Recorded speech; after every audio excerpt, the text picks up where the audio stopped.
Bom, como a Juliana falou, eu sou a Ana, eu também sou conhecida como Yui, sou eu, palestrando na Rubicon. Eu trabalho na TOTWORKS, eu sou consultora lá, estou há pouco tempo, estou uns 4, 5 meses na TOTWORKS. Antes da TOTWORKS eu trabalhei no Cerco, eu trabalhei em várias startups, eu trabalhei na Sul América, eu trabalhei em diversos lugares. E essas aí são algumas das linguagens que eu trabalhei um pouquinho, ou que eu curto, ou que eu sei alguma coisa, ou que eu tenho interesse. Se quiser conversar sobre qualquer coisa dessa, estamos aí.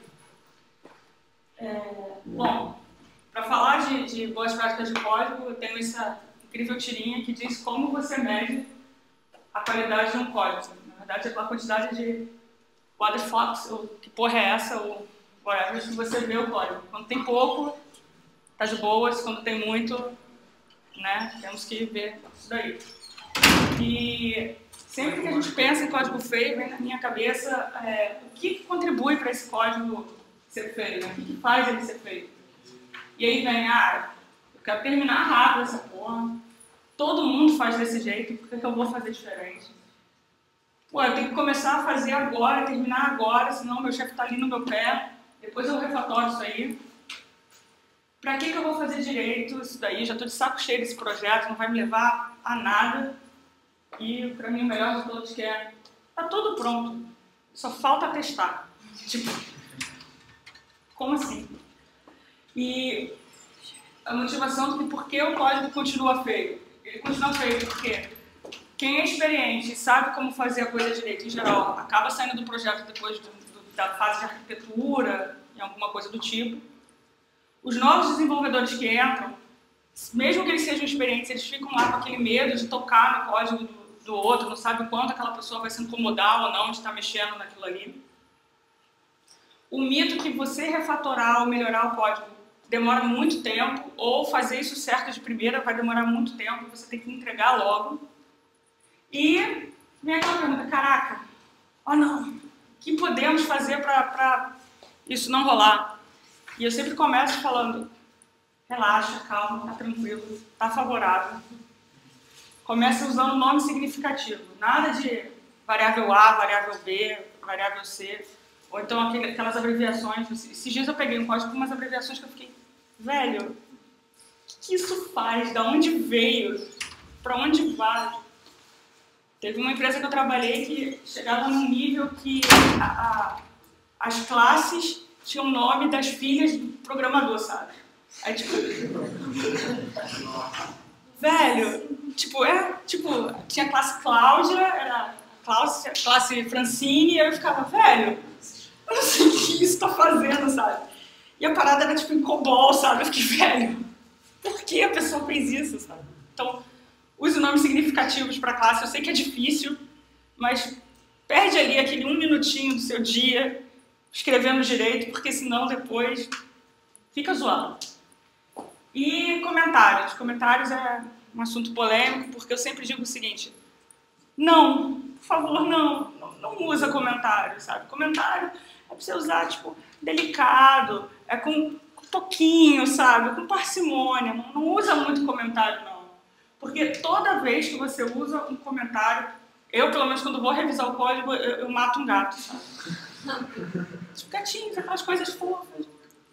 Não, cara, tipo, não escreva comentários inúteis. Eu sei que eu devo estar repetindo o que todo mundo fala, mas assim, cara, é incrível como você encontra comentários do tipo, explicando o que o código faz, porque embaixo não tem nome significativo. E a gente sempre fala, não, eu sempre faço isso. Tá bom, você 11 horas da noite vai fazer isso, sim. Tendo que entregar amanhã o projeto. Você não vai fazer, se você não tiver isso incrustado na sua cabeça, assim, aberto o seu cérebro para entender isso, não vai fazer isso. Eu sei porque eu não faço isso e depois eu penso, caraca, que merda que eu tô fazendo aqui. Aí eu volto, refaço tudo de novo. O código, ele deve ser o quê? Autoexplicativo, sabe? Você não tem que dar uma puta explicação antes, em comentários, do que o código devia estar fazendo, etc, etc, etc. Se o código está bem escrito, se você escreveu com nomes significativos, colocou as coisas... Não colocou alguma anotação maluca que veio na sua... baixou um santo lá e você fez de qualquer jeito. Se não foi assim, o código é autoexplicativo. E se ele é autoexplicativo, ele é fácil de entender. E a outra, uma das outras recomendações que eu também sempre faço é use TDD. Velho, não é tão difícil quanto parece, é super tranquilo. TDD é você fazer as pequenas porções de código. Eu vou falar mais pra frente de Solid, e um dos princípios de Solid é Single Responsibility Principle, que é você fazer um método faz uma coisa e somente uma coisa, e uma classe só tem uma responsabilidade, ela deve saber fazer muito bem aquela responsabilidade, ela não precisa saber detalhes de implementação das outras. Quando você faz com TDD, isso fica muito claro. Fica muito claro, porque você está pensando na implementação da coisa.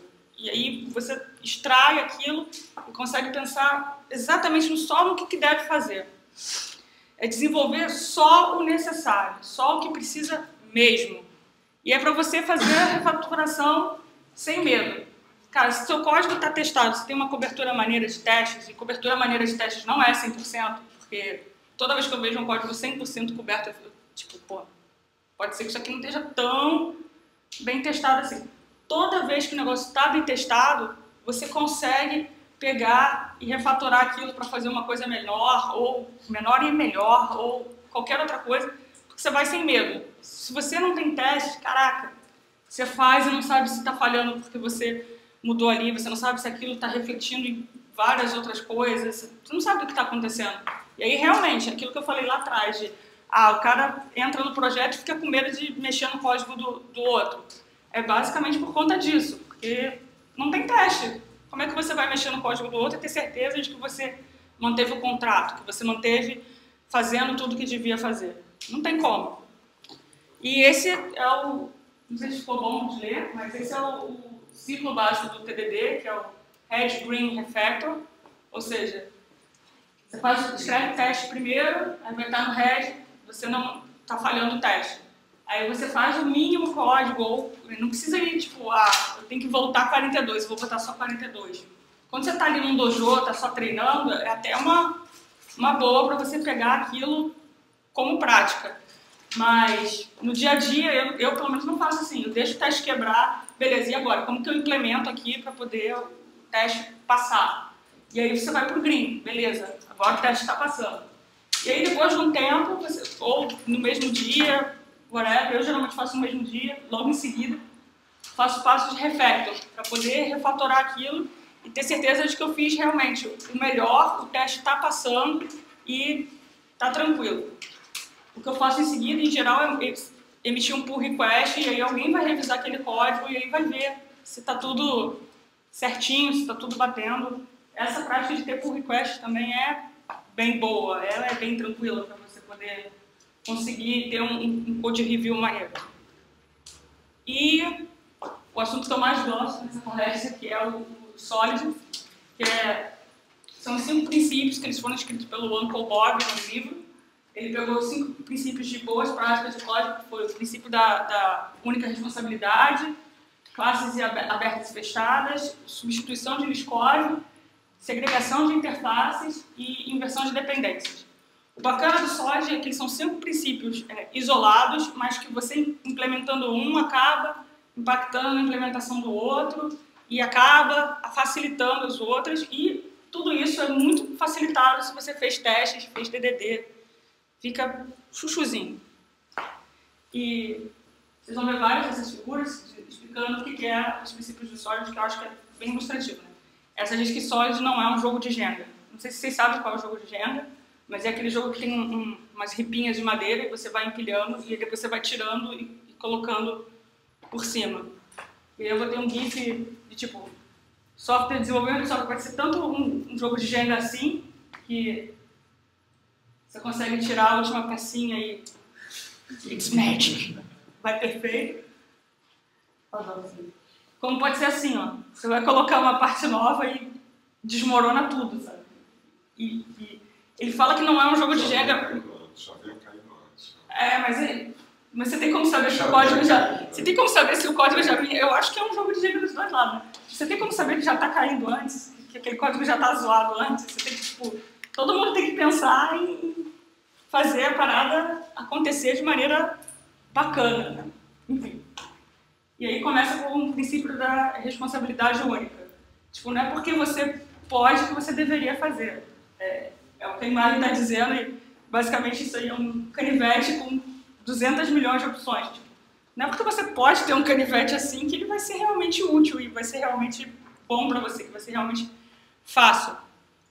O princípio da responsabilidade única, eu acho que é o que todo mundo já deve ter ouvido falar, que é o que eu estava falando, de uma classe ou um método deve ter só uma responsabilidade. Eles devem ser pequenos e coesos. Tem um livro da Sandy Max, não sei se vocês sabem quem ela é, mas ela é uma fodona de desenvolvimento. Tem um livro dela chamado Practical Object Orientation, VUB, se não me engano é esse o nome do livro. Tem um link no final para comprar ele. Enfim, ela diz que os métodos não deveriam passar de 5 linhas e as classes não deveriam passar de 100 linhas. Eu acho que isso são números mágicos. E como todo número mágico, eu questiono se aquilo ali é realmente válido. Mas eu acho que ficar na cabeça de, cara, se o meu método está com muita linha, é sinal que tá ruim aquilo ali, é bom, sabe?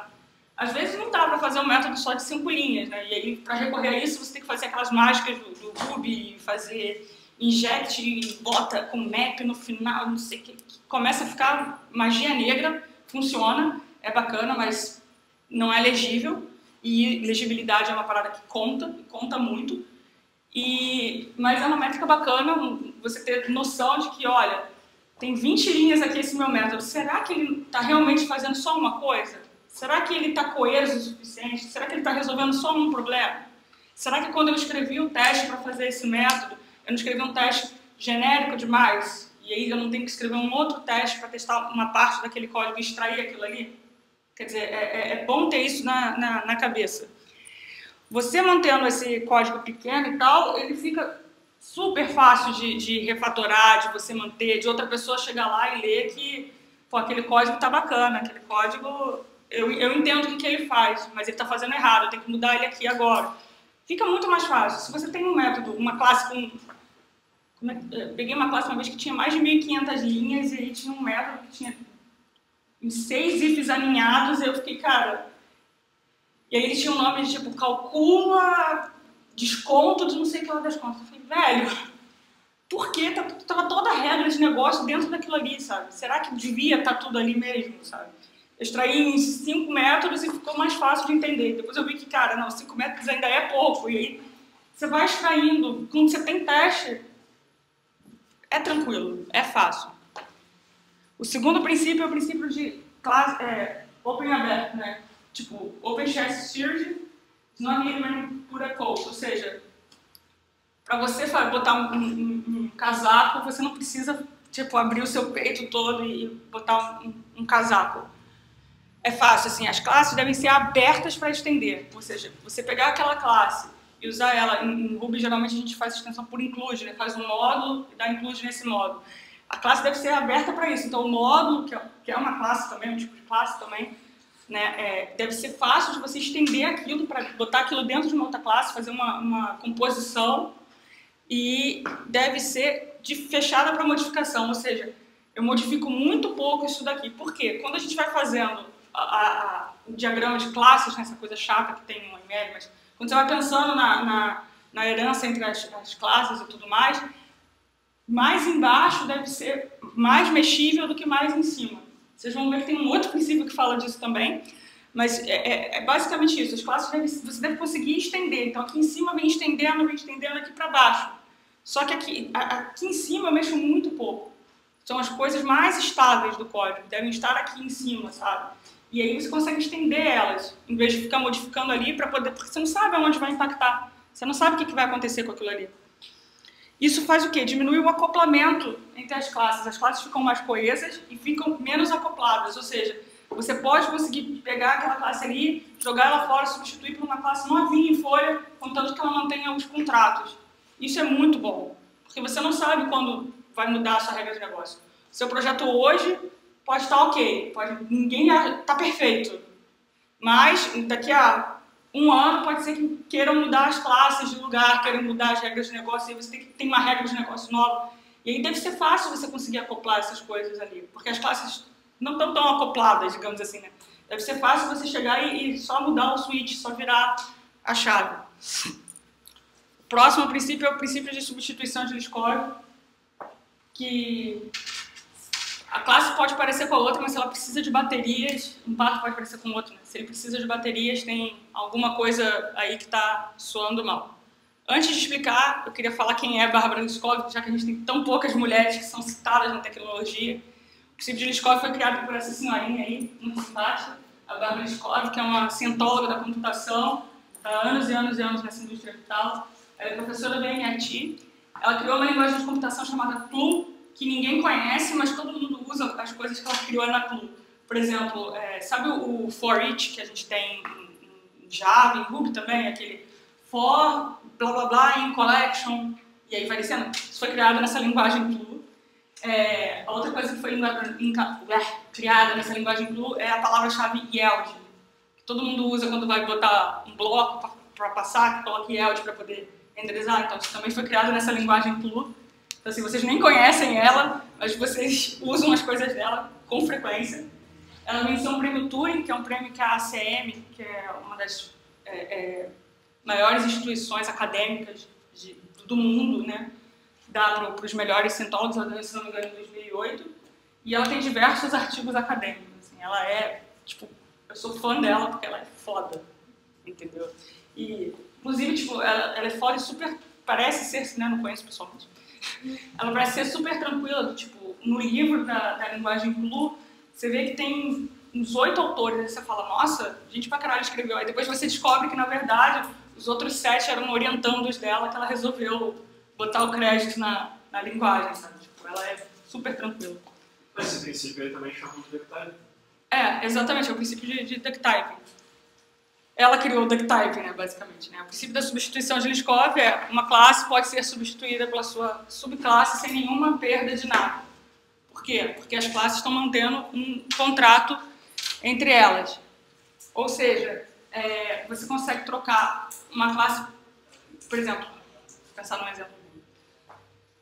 Você tem uma classe carro, mas você pode trocar essa classe carro por uma classe Mitsubishi, porque elas estão mantendo o mesmo contrato para usar numa venda, por exemplo, de carros, ou então para poder fazer, sei lá o quê. Enfim. Eu queria pensar em códigos para colocar aqui, mas eu achei que ia ficar bastante complexo e vocês iam ficar parados lendo o código e não ia ser tão proveitoso quanto poderia ser. Por isso que eu não coloquei exemplos de código. Mas, como o colega ali falou, que eu não sei o nome dele... Cássio. Como o Cássio falou, o princípio de Liskov é o ducktyping, ou seja, ele diminui o acoplamento e melhora o reaproveitamento. Ou seja, se você tem ducktyping, né, se você pega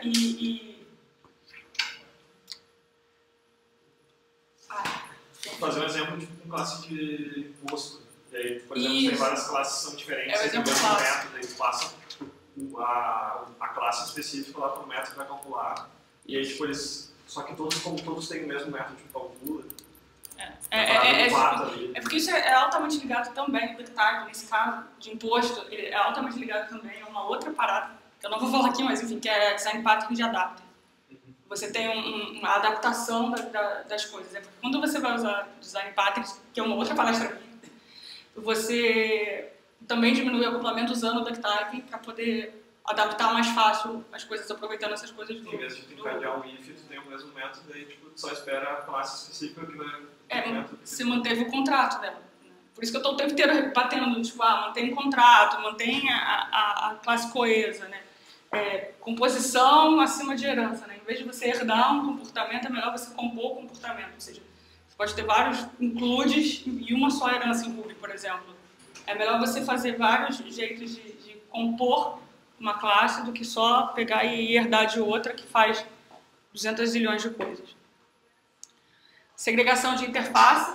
É engraçado, mas interface a gente usa bem pouco em Ruby. Podia usar um pouco mais, na minha opinião, porque é uma abstração de você pegar e fazer um jeito mais fácil do outro lado ler. Que também envolve contrato e especializações e ducktyping e tudo isso, né?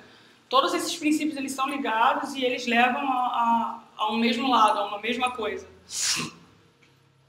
E são interfaces sem conter métodos desnecessários. Volto a falar lá o negócio do início, né? bater na mesma tecla 200 milhões de vezes até entrar na cabeça. As coisas têm que saber fazer uma coisa. Se você tem uma interface ou um módulo ou uma classe que você vai herdar, tem muita coisa junto, e aí você vai herdar só porque você quer 1 ou 2 métodos daquilo ali, sinal que a sua interface, a sua classe que você está herdando tá mal feita. Porque ela está com muita coisa que não desnecessária. Então, será que você está seguindo a segregação de interface? Será que você está fazendo a menor interface possível? Será que você está fazendo isso da maneira mais fácil de testar, mais fácil de você reusar, mais fácil de você passar para outro colega entender?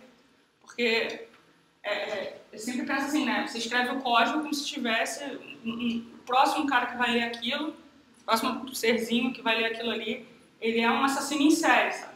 Ele vai olhar aquele código, vai achar ruim e vai vir te matar, sabe? Se você não fizer. Tipo, o programa é como se a próxima pessoa fosse pegar seu código e seja um assassino em série, sabe onde você mora. Exatamente, ele sabe onde você mora, ele sabe o seu nome. Tipo, ele vai te matar, sabe? Se você não fizer direito. Por isso que eu bato nas mesmas teclas o tempo inteiro. E o último princípio, que é o de inversão de dependências. Esse é bacana, eu também vi num livro da Sandy Metz uma explicação bacana dele, que é o seguinte, a gente geralmente quando faz o método initialize, a gente pega e passa aquele hashzão monstremo, e aí embaixo faz um initialize gigante que separa aquele hashzão. E aí ela fala o quão ruim é aquilo, porque o hash é uma estrutura totalmente mutável, né? Exceto se a sua classe de fato vai receber N parâmetros que podem mudar, que já também é meio esquisito, você não deveria fazer isso. Você deveria colocar uma dependência invertida ali, não colocar você dependendo disso. De repente, extrair para um outro método, esse tipo de coisa. E é exatamente isso, as abstrações não devem depender dos detalhes, ou seja, você ficar dependendo de um nome específico de uma chave do hash, ou então de uma posição específica dentro do array, né, é bem complexo e ainda gera outros problemas. Você está dependendo de uma posição do array e aí começa a surgir milhares de números mágicos no seu código, porque uma coisa é a posição 0, a outra é a posição 3, a outra é a posição 1 e será que aquele array sempre vem daquele jeito, sempre vem as coisas na mesma posição? O que te garante isso? O que te garante que o cara que está fazendo a interface do outro lado, se você está integrando com uma API, o que te garante que o cara do outro lado vai sempre mandar desse jeito, sabe? Nada garante, nada garante. E você fazer essa dependência é muito ruim. E aí, de novo, aquele lance, né? As classes de alto nível não devem depender das classes de baixo nível. Ou seja, quanto mais embaixo, mais rarefeito, mais pode ser modificado. Quanto mais em cima, quanto menos você depende, quanto mais as outras classes dependem daquela classe, menos aquela classe deve ser mexida. Você deve praticamente fazer aquilo uma vez e... sabe, nunca mais, beleza, falou, valeu. E as classes embaixo, aquelas que você super mexe, numa aplicação Rails, uma view, por exemplo, aquilo deve ser super mexível, mas o modelo não. Numa Gen, por exemplo, você tem sempre aquele módulo que é um módulo imexível porque ele está fazendo a conexão com outra API, ele está fazendo a interface com outra API, ele está fazendo essa camada. E, de novo, um problema, uma classe. Aí você fala, mas aí meu projeto vai ficar com 300.000 classes.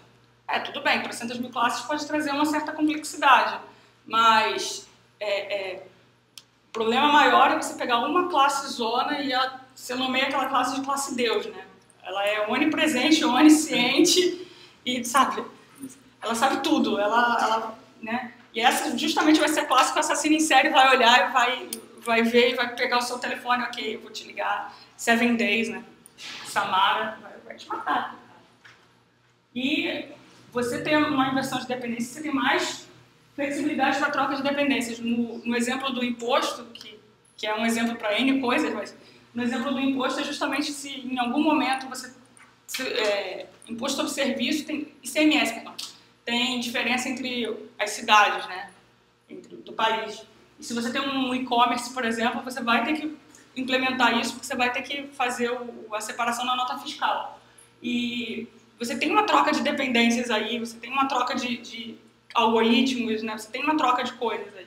Você tem que fazer o mínimo possível para só saber o contrato daquilo ali e se não saber a implementação daquilo. Não precisa, sabe? É desnecessário isso.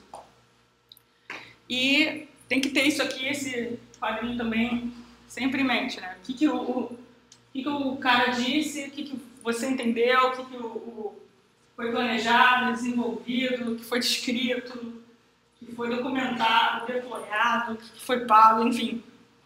Nunca é. O cara te pede a coisa mais simples, quando ele sabe o que ele quer, né? Ele te pede a coisa mais simples e no fim das contas você vai desenvolver de qualquer jeito e tipo, não tente não fazer isso, sabe?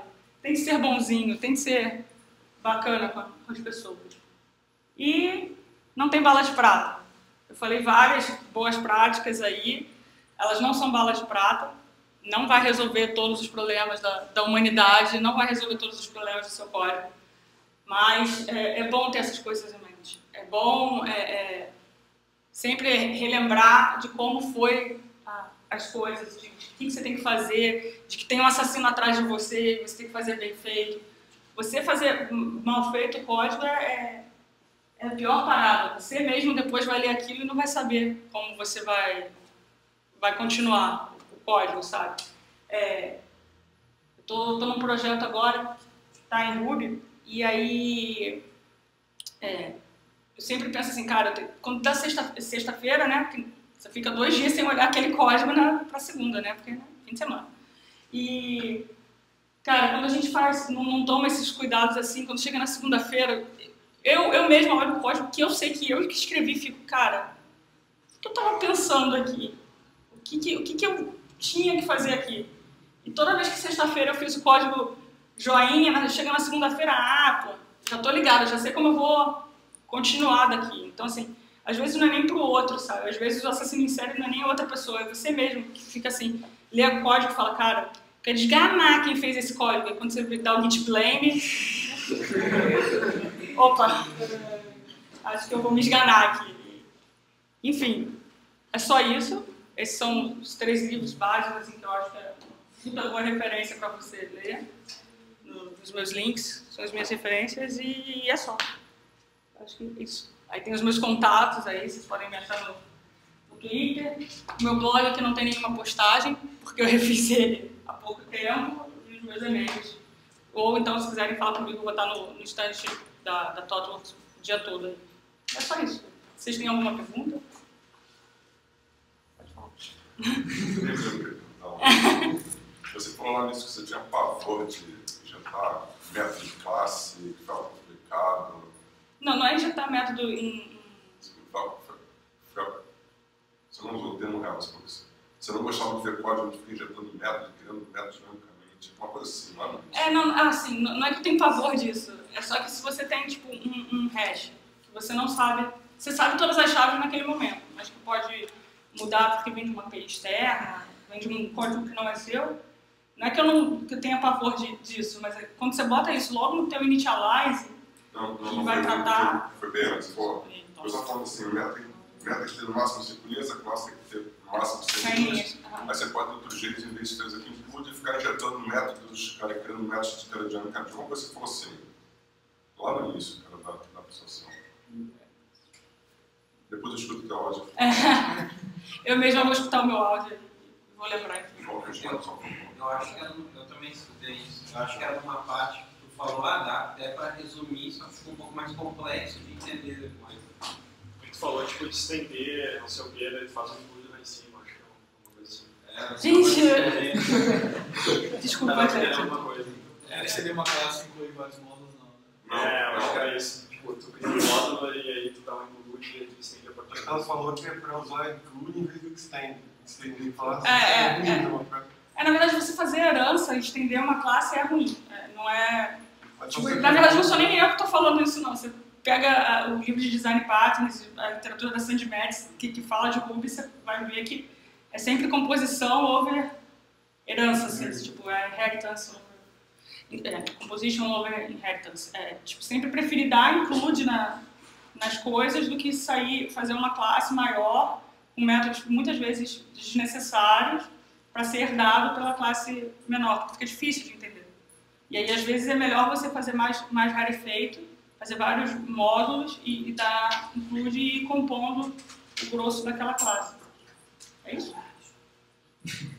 Desculpa. Desculpa a confusão aqui no Natal, eu fico meio... De vez em quando, me perco. Mais alguma coisa?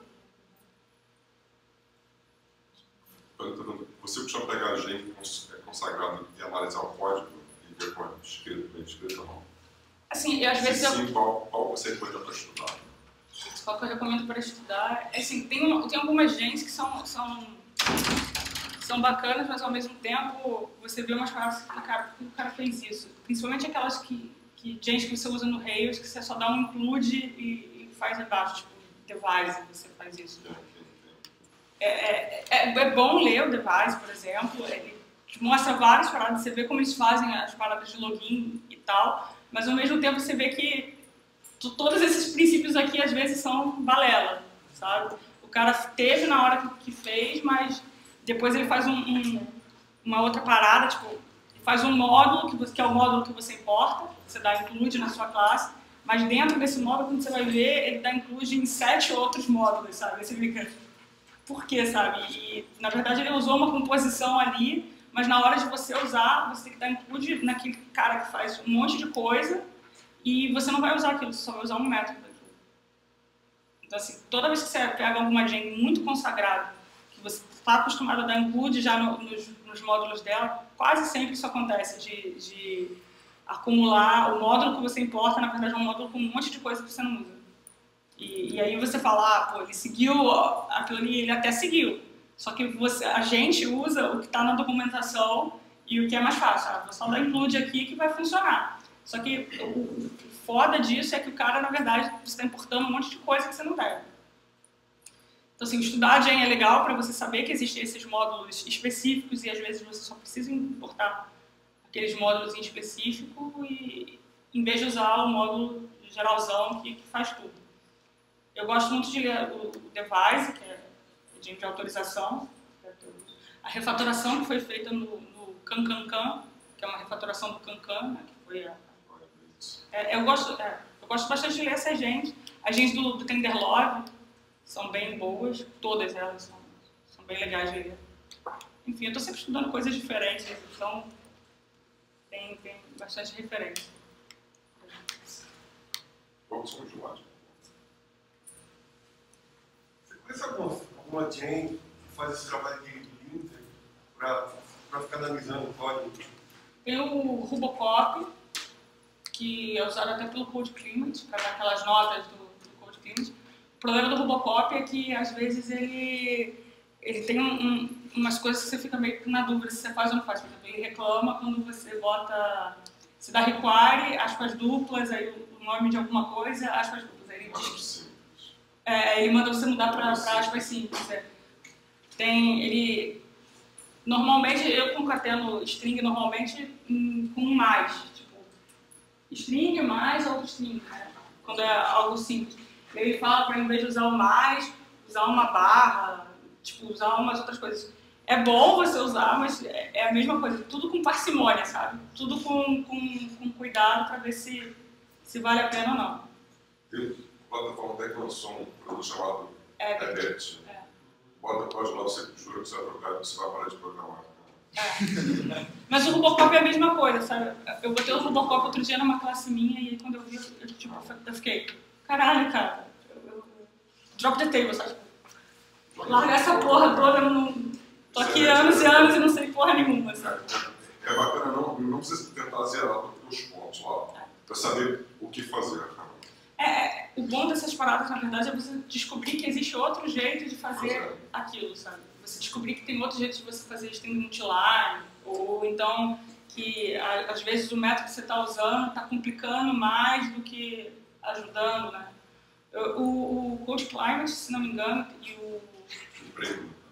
tem um outro code, qualquer coisa que eu esqueci o nome, eles são bons porque eles fazem, se você tem um projeto livre, você pode colocar de graça neles e eles fazem essa análise toda para você. O Code Climate, inclusive, diz, a quantidade de churns, né, a complexidade daquele código, como é que está rodando e tal. É bem legal. Open Source tem o Ruby, tem o Rick, tem várias ferramentas que fazem essa análise. Tem o Rick também. O Rick também é bem bom. Então, o que o Edit faz, ele passa o código nesses analisadores todos. É um custo que vale a pena. É caro, mas vale a pena. Clever é pago. É pago. É pago, mas tem um projeto grande, cara, paga uns 2 meses ali, cara. Assim, Eu vejo que tem muita gente que coloca até no servidor de integração, né? Sim. Geralmente código puro. Eu uso o Code Client, né, no projeto que eu estou atual. E o Code Client ele liga direto com o Semaphore, que é uma integração contínua que também para projeto livre é gratuito. E é bem legal, porque na real o meu build passa no Semaphore e aí o Code Client faz a conta e eu posso... Tem jeito de você dizer assim para o Semaphore, não diz que o meu build passou se a conta do coverage foi tal, se a conta do Code Client foi menor do que, sei lá, 2 e etc. Você tem como ver a saúde do seu código. É bem bacana. Full backup, é um R. Meu R é invertido, gente, desculpa. Foi mal, foi mal. Eu faço umas letras ao contrário.